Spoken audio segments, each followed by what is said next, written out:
Cinema Worms. Discussing everything from Grima Wormtongue to the Shy Halib.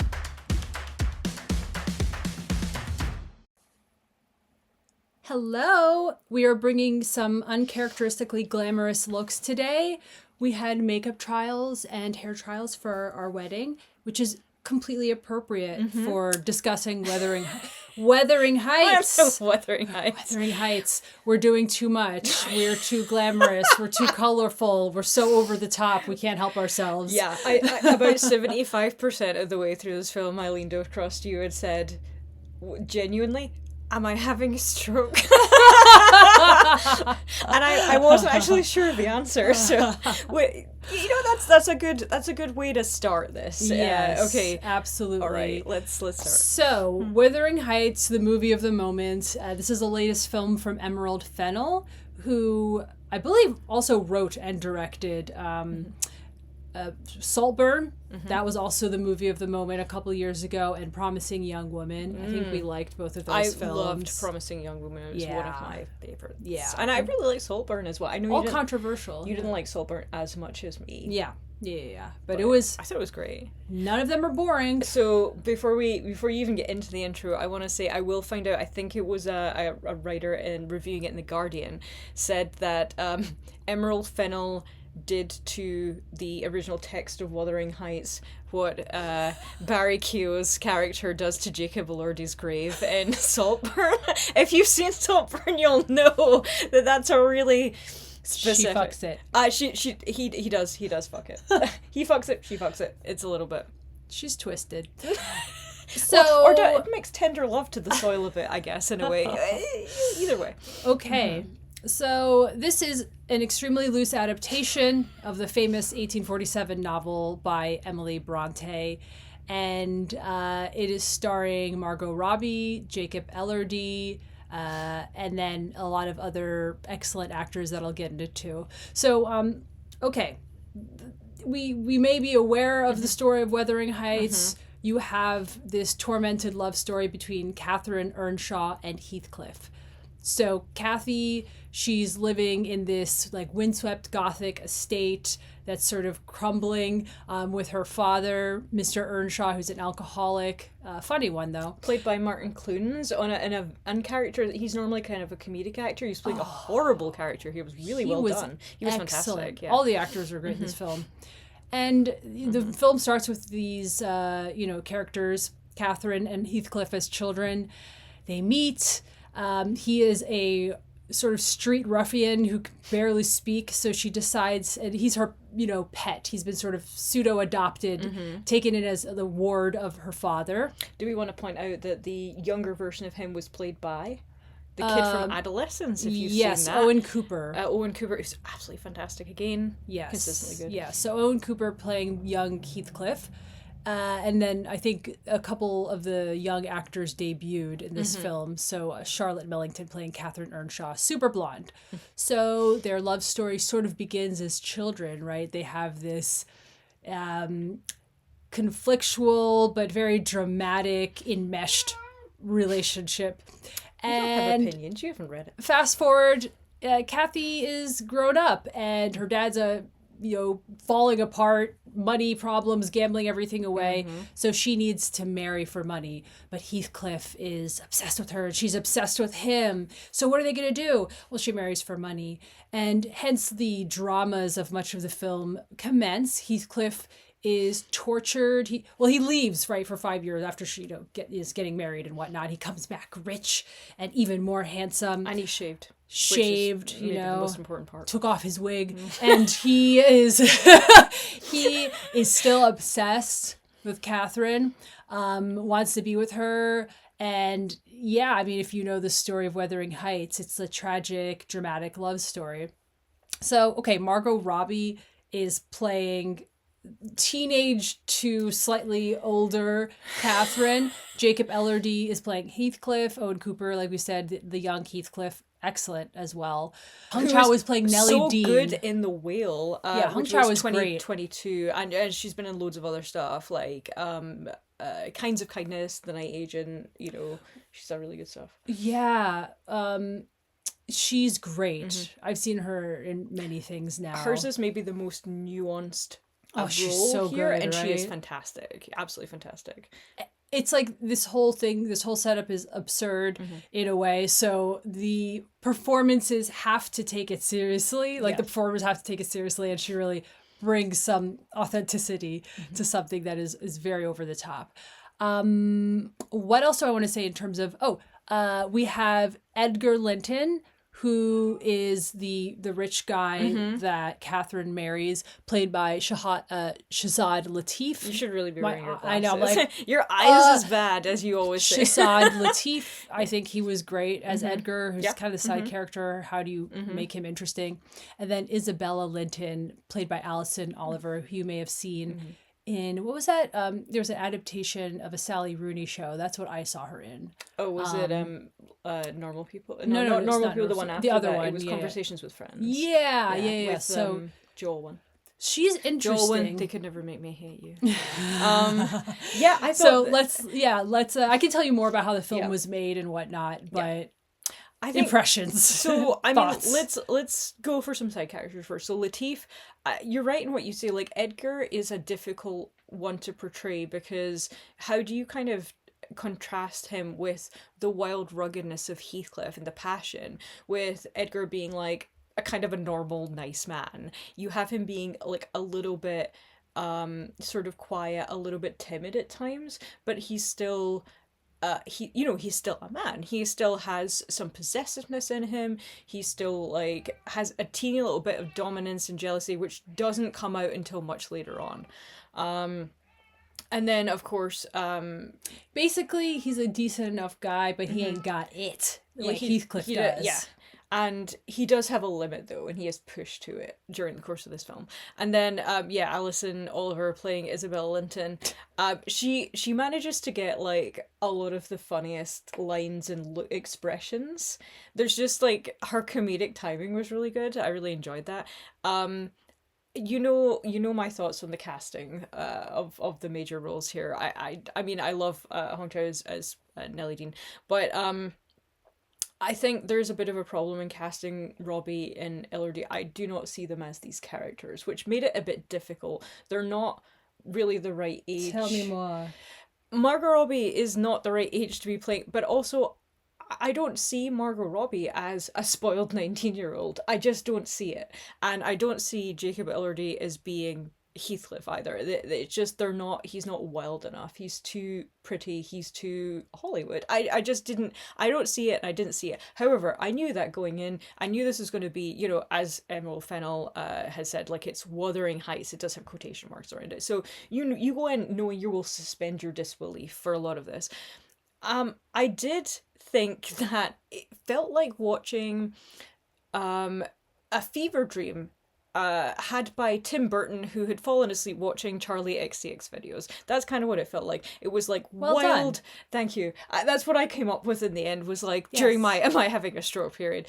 It's wild costumes. It's sort of Burton's Alice in Wonderland-esque gothic broodiness.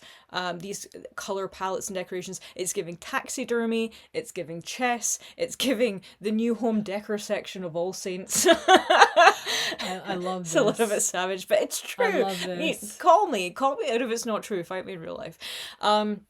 So it is a very stylized version of this thing. It's not the original. But that being said, it does come in some ways close to the text in the toxicity. Like, these people are awful people. They're awful to each other. They're awful to themselves. Even when they kind of have what they want, they're a hair's breadth from ruining it. Just because they're terrible people. They can't cope with happiness. They maybe don't even want it in some way. They don't love each other, and they can't love each other unless it's wild and tortured, right? That's because that's kind of almost what they understand love is. But it also veers away from the source text really it wildly in places as well. We've cut out a whole couple, so we don't have Kathy's older brother Hindley and his wife Frances, who are a big part of the plot in the book. So as you said, like, you were like, oh, there should have been another couple in here. Obviously you cut that for time, but it does make it a bit easier to see how isolated Kathy and Heathcliff are together, and why they end up kind of joining to get forces together against her dad, her horribly abusive alcoholic dad. What do you think of of everything. Like, feel free to Yeah, get... yeah, Wait, yeah. what element do you want to get into here a little bit? Okay, and I can give some of the interesting technical details of how the film was Yeah, made, yeah. just to get that over with. 35 millimeter, and then the wider shots were VistaVision. So Ooh. kind of gets at... People love VistaVision. They're always talking about Yes. VistaVision.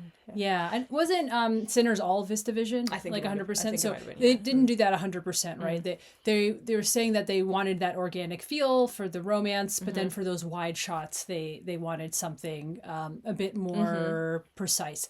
So yeah, and then we have the soundtrack. You know what? It never occurred to me until you said that, but I mean, of course, the wildness of the moors is supposed to be symbolic of the wildness of Heath's character, but Yes. actually that is represented by the film itself. Like, the parts where they are outside, and you pointed out when we came out, you went, damn, they were always outside. And I was like, yeah, they did spend The a lot fog, of...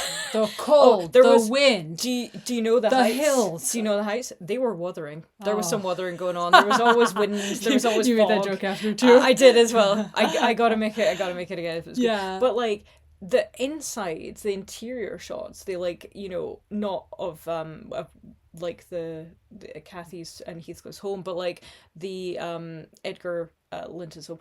It was very like put together. It was very stylized. You know, when she's there, she starts wearing different dresses and stuff. It's all very like set up and stylized in a particular way, contrasted with like the natural ruggedness and beauty of the landscape. And it's like where, you know, it's set up like Kathy is there and she's happy that she has these riches, she has these beautiful dresses, but really her soul belongs outside in the wild, because Heathcliff is Absolutely. yeah. Symbolism. Go off. That was, I mean, I'm giving undergrad poetry here. no, but... I love that. That's exactly it. Yeah. And I think that's what they're going for, right? Yeah, So they yeah. wanted to use the weather, the landscape to take advantage of the location. Yeah.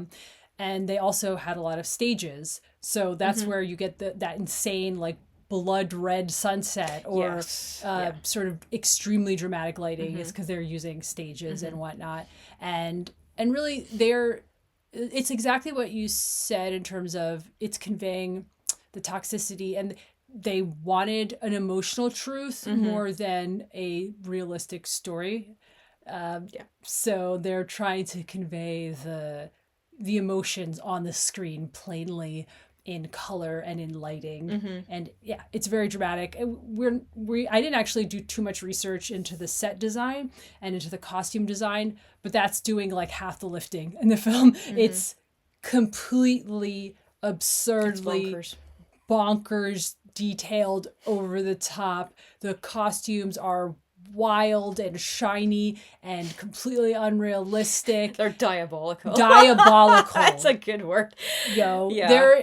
I don't want to spoil it, but the room where the wallpaper slash the cushions don't in the spoil walls. it, because it's so fun when you see it. Oh my gosh. I laughed so hard. There was one scene that I was like, I could not stop laughing, and I was like, this is serious, I shouldn't laugh, but it's really genuinely funny to me. Yeah, and this I think is less of a spoiler. Fireplace, where it's like this mix of Versailles meeting some like modern art Dante's museum. Inferno. Yeah. There was like a fireplace that just has all these hands. It's just made of hands. Yeah, like you're in And a it was nightmare. like hand, but it's beautiful. region. It was like something like Goya would paint, and like Yeah. like a casual afternoon for Goya. Oh my gosh. Goya has his little afternoon tea in this room where everything is a nightmare. So Okay, so let's talk about Jacob Elordi, and you give your thoughts, and Margot Robbie. So going into this film, my eyes were rolling into the back of my head so far that like I actually contemplated not seeing the film at all. I had zero interest. I was just like, I don't have an interest in seeing this. It's just funny because I did Whatever. take you for a belated Valentine's Day. So I was really worried, because you know what happened last year. Last year was Love Hurts, and we had a bad time. I was so angry. And I was like, I think I actually asked you if you wanted to see this. I was like, do you want to recreate our shitty Valentine's Day by going to see Wuthering Heights? And no, it's not. It was not at all like that, but it was a different kind of. I just feel like we bond when there's an interestingly done film. That's a charitable way of putting it. We get to come out and bitch about it, which is fun. I love bitching with you. Yes, I think okay, because yeah, exactly. It's this was just hilarious and fun, and okay, like I kind of didn't hate it. Okay, so yeah, I didn't hate it I either. didn't hate it. I I really hated didn't. something about it, but I didn't hate it. Exactly. You know? Exactly. Yeah. It is not okay. So in terms of the film itself, my bar was so low, and my I was not vibing with the mood going in that I actually ended up enjoying myself. A lot of the strengths of Emerald Fennell as a filmmaker that you see in Promising Young Woman and Saltburn is reflected here. Her films are not boring. She knows how to craft a story. She is a very particular and like strong-minded filmmaker with a clear vision. So it makes for, even though it's not like what I would ideally want from a film, this like completely over the top jarring experience, I was still You don't like to be jarred? entertained. No. I mean, no, yes, but not like this necessarily. It's not like, oh, this is how I would make that film. But it was entertaining. And I was so off put by Margot Robbie cast as this young character of this personality that I was surprised by what she could bring to the role. She did bring a lot of info. She actually brought a She sort did of well bratty with- toxicity that decently worked. And then you can tell me your thoughts. I don't mind Jacob Elordi as Heathcliff. I think he has a real darkness to him that worked decently in this role. But Thought to be anything from mixed to of Romani descent, something possibly of that even type. Basque.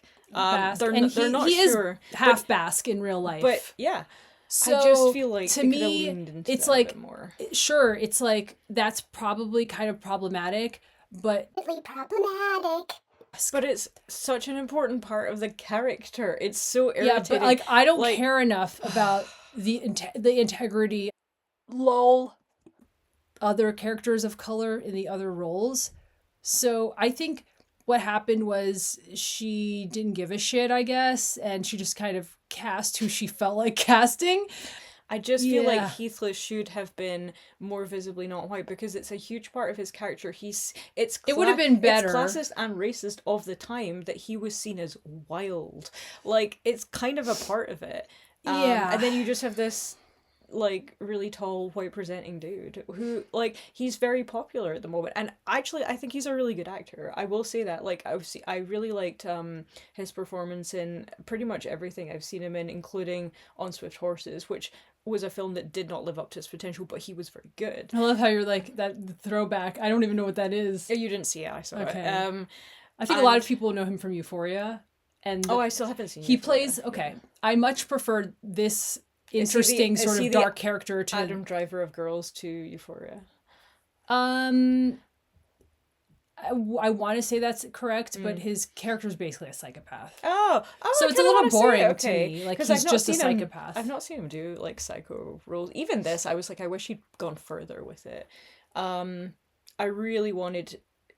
I want to see him go a little bit further. I want to see her go a lot further with it as well. Like, So Lindsay's problem is it's not fucked up enough. it's not. No, I wanted it to be more screwed up. I wanted it to get really, really freaky. This thing with the wall and some other stuff. I was like, more of that. I loved that. Oh, that was great. That was great. I loved the little pupper that we saw, and I'll say no more about that. Just say things get kinky. But we're recontextualizing domestic violence as consensual abuse, which is weird, and we'll talk about that some other time. But there's just a lot of stuff we can kind of go into. But I feel like there are some things in the text, and what made me sad is that a lot of the versions and adaptations that we've seen, Heathcliff has been white, and this for me just continues in that vein. I wish that now I'm like, it's 2026 and the year of our Lord, so be it. Like, can we not have a non-white Heathcliff? Like, please, like, I don't understand why we can't. Why is it this thing that like people just won't do it? And I'm like, but of all the characters, he's like written in the text as being not white. Like, I don't understand why this is the one that we cannot cast differently. Yeah. It just bugs me because I'm like, it's right there. Just do it. It was an opportunity. It was missed. I understand why she missed it because most people who do these adaptations of this particular text tend to, but I wish she'd broken the mold a little bit. I did like the casting in general, other than the two leads. Yeah.